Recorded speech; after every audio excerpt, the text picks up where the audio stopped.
اگر آپ اچھا رزق کما رہے ہیں تو یقین جانیں اس میں آپ کی ذہانت یا صلاحیتوں کا کوئی کمال نہیں۔ بڑے بڑے عقل کے پہاڑ خاک چھان رہے ہیں۔ اگر آپ کسی بڑی بیماری سے بچے ہوئے ہیں تو اس میں آپ کی خوراک یا حفظان صحت کی اختیار کردہ احتیاطی تدابیر کا کوئی دخل نہیں۔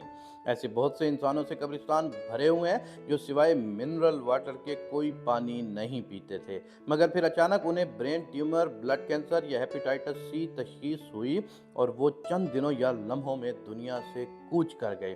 اگر آپ کے بیوی بچے سرکش نہیں بلکہ آپ کے تابعدار و فرما بردار ہیں، خاندان میں بیٹے بیٹیاں مہذب، باحیا و با کردار سمجھے جاتے ہیں، تو اس کا سبب کریڈٹ بھی آپ کی تربیت کو نہیں جاتا، کیونکہ بیٹا تو نبی کا بھی بگڑ سکتا ہے اور بیوی تو پیغمبر کی بھی نافرمان ہو سکتی ہے۔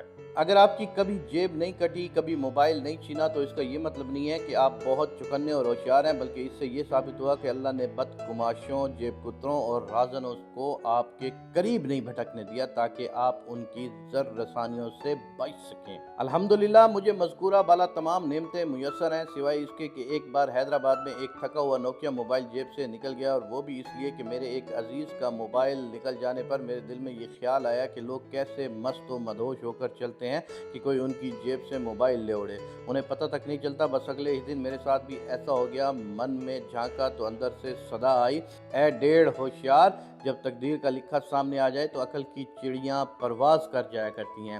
یہ غالباً ہر انسان کی فطرت میں ہے کہ وہ جب خود دوسروں سے اچھا کما رہا ہو تو سوچنا شروع کر دیتا ہے کہ وہ ضرور دوسروں سے زیادہ محنتی، چالاک اور منضبط یعنی آرگنائزڈ ہے اور اپنے کام میں زیادہ ماہر ہے۔ پھر ان لوگوں کو حقیر سمجھنا شروع کر دیتا ہے کہ جن کو نپا تلا رزق مل رہا ہے، ان پر تنقید کرتا ہے، ان کا مذاق اڑاتا ہے، مگر جب یک لخت وقت کا پہیہ الٹا گھومتا ہے تو اس کو پتہ چل جاتا ہے کہ حقیقت اس کے برعکس تھی جو وہ سمجھ بیٹھا تھا۔ دبئی میں ایک شخص سے واسطہ پڑا، پہلے مجبور و پریشان تھے، پھر کنسٹرکشن کی کمپنی کھولی، پرشکوہ آفس بنایا، سمجھیں کہ لاکھوں میں کھیلنے لگے۔ ملاقات کے لیے گیا تو ایک مشترکہ دوست کے بارے میں پوچھا جو بیچارے مخلوق الحال رہا کرتے تھے، پھر کہنے لگے وہ تو بڑے کم عقل انسان ہے، ساری زندگی یوں ہی حسرت میں گزار دی، یہ کام کر لیتے، وہ کام کر لیتے، وغیرہ وغیرہ۔ کوئی 10-12 سال کا واقعہ آ گیا، ہماری ملاقات نہ ہوئی، پھر ایک دن کسی کام سے ان کے آفس میں جانا ہوا، خود نہیں تھے بلکہ پورا سٹاف ہی بدلہ نظر آیا۔ میں نے موصوف کا نام لے کر پوچھا کہ کہاں گئے،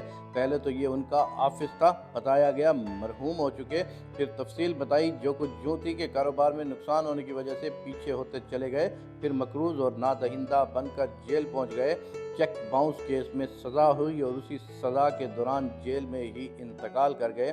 اس حال میں ہے کہ فیملی پاکستان میں تھی، نہ کوئی عزیز قریب تھا اور نہ کوئی فیملی ممبر۔ یہ خبر سنتے ہی میرے سامنے 10 سال قبل کا اسی کمرے کا منظر گھوم گیا جہاں گول گھومتی کرسی پر بیٹھ کر مرحوم ایک سادہ اور خدا مست درویش کی مانند ابتری کا مذاق اڑا رہے تھے۔